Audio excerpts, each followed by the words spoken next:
ओम बगलामुखी गदाधारिणी नमः।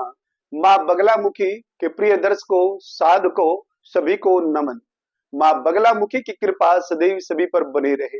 माँ बगलामुखी की साधना आप नित्य प्रति करते रहे। इससे आपके जीवन में खुशहाली आएगी, सुख शांति आएगी, व्यापार में वृद्धि और उन्नति होगी। कलयुग में माँ बगलामुखी तत्क्षण प्रभाव देने वाली मात्र शक्ति है। सर्वानंद करिए, सभी आनंद को प्रदान करने वाली है। आज का विषय रहेगा, एक भक्त का फोन मेरे पास आया। उसने कहा कि मुझे आर्थिक तंगी है, धन की स्थिति बड़ी विकट है, मैं धन कमाना चाहता हूं पर फिर भी धन नहीं कमा पा रहा हूं। हमने उसको मंत्र दीक्षा दिया, प्रयोग बताया, पर कुछ समय बाद जब उसका फोन आता है तो पता चलता है कि वह न मंत्र जप पाया, ना ही उसने देवी के प्रति कुछ किया। उसके सामने समस्या थी कि जब भी मैं मंत्र जपने बैठता हूं तो बुरे विचार मन में उत्पन्न होते हैं और ज्यादा समय तक मैं नहीं बैठ पाता। प्रिय दर्शकों, ऐसा हर व्यक्ति के साथ होता है। जब व्यक्ति साधना में बैठने लगता है या मंत्र जप करना प्रारंभ करता है तो इस प्रकार की स्थिति बनती है। उससे कैसे सावधानी बरतनी चाहिए और ऐसी स्थिति अगर बन जाए उस समय साधना करने वाले साधक को क्या करना चाहिए, देखिएगा, ध्यान पूर्वक सुनिए। वीडियो अति महत्वपूर्ण है और जो साधना करने वाले हैं, जो साधना करते समय भ्रमित हो जाते हैं। मंत्र जपना बड़ा सरल है पर मानसिक स्थिति को संभालना बड़ा विकट है, क्योंकि मन पर काबू नहीं पाया जा सकता।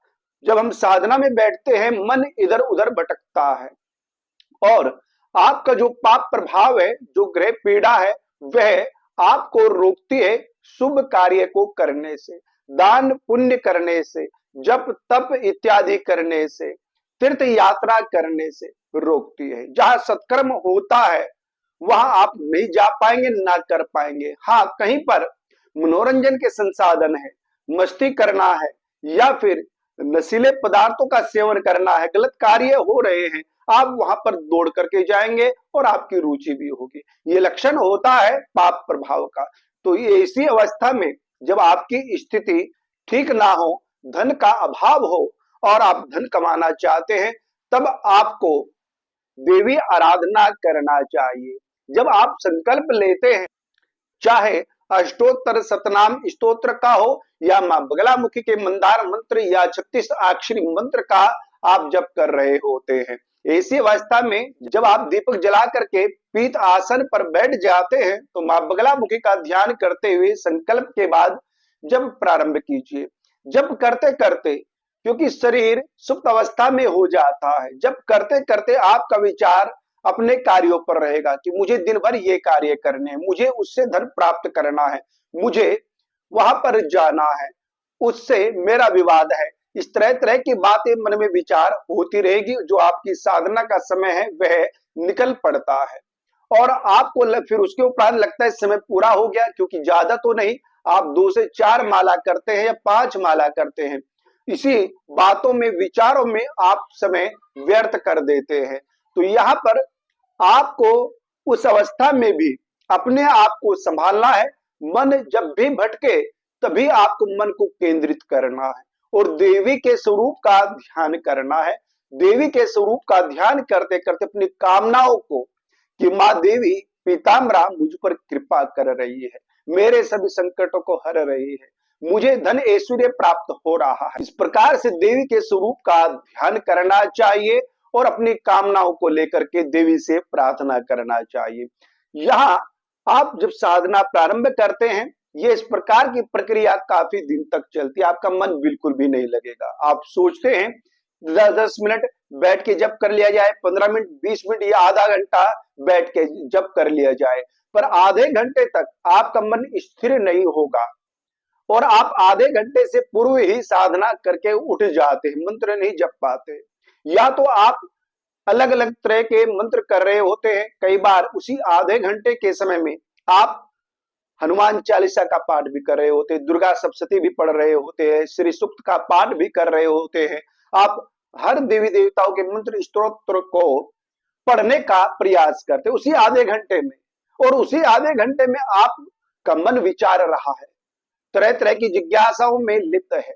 तो ऐसा बिल्कुल भी नहीं है, ऐसा विचार है नहीं। आप मात्र माँ बगलामुखी की साधना करें या जो भी साधना कर रहे हैं उसी को पूरा कंप्लीट करें, उसी अनुष्ठान को पूरा कीजिए। आधे घंटे तक मन विचलित रहेगा। जब मन थक जाता है, मन थक जाता है, फिर आपका ध्यान देवी में लगना प्रारंभ होगा। आधे घंटे के ऊपर जब मन और आत्मा मंत्र में हो जाती है, माँ बगलामुखी का ध्यान आप चेतन अवस्था में देख करके करने लगते हैं, तभी मंत्र परिस्फुरित होता है, मंत्र का प्रभाव देखने को मिलता है और मंत्र शरीर में संचार करता है। वही समय होता है जब देवी आपकी प्रार्थना को स्वीकार करती है, क्योंकि उस समय आप स्थिर अवस्था में बैठे होते हैं, ध्यान पूर्वक बैठे होते हैं। तो यहाँ पर आधा घंटा आपको बिल्कुल जैसे तैसे निकालना है, अपने आप को अपने मन पर अंकुश लगाते हुए इधर उधर ना भटके। जब ऐसी स्थिति आ जाए कि मन भटकना बंद हो जाए, तब आप देवी का ध्यान लगाएं, चरणों का ध्यान लगाएं, उनके स्वरूप का ध्यान लगाएं और अपनी कामनाओं के लिए प्रार्थना करें। तो ऐसा करते हुए आप देखेंगे ये महीना भर ऐसा होता है। अभ्यास होने के उपरांत आपको फिर आनंद आना प्राप्त होगा। आपको लगेगा कि एक तरीके से जो सुख की खोज में मैं भटक रहा था, वह सुख माँ के चरणों में है, माँ पीताम्बरा के चरणों में है और सभी कामनाओं को आपकी पूर्ण करता है। तो प्रिय दर्शकों, बिल्कुल भी मन को नहीं भटकाना है। एकाग्रता के लिए थोड़ा समय, धैर्यता की आवश्यकता है। इंतजार कीजिए, मन को बांध लीजिए अपनी कामनाओं के लिए, अपनी इच्छाओं के लिए। आज के लिए इतना ही। हमसे जुड़े रहने के लिए चैनल को सब्सक्राइब कीजिएगा, वीडियो को लाइक और शेयर कीजिए। जय माई की।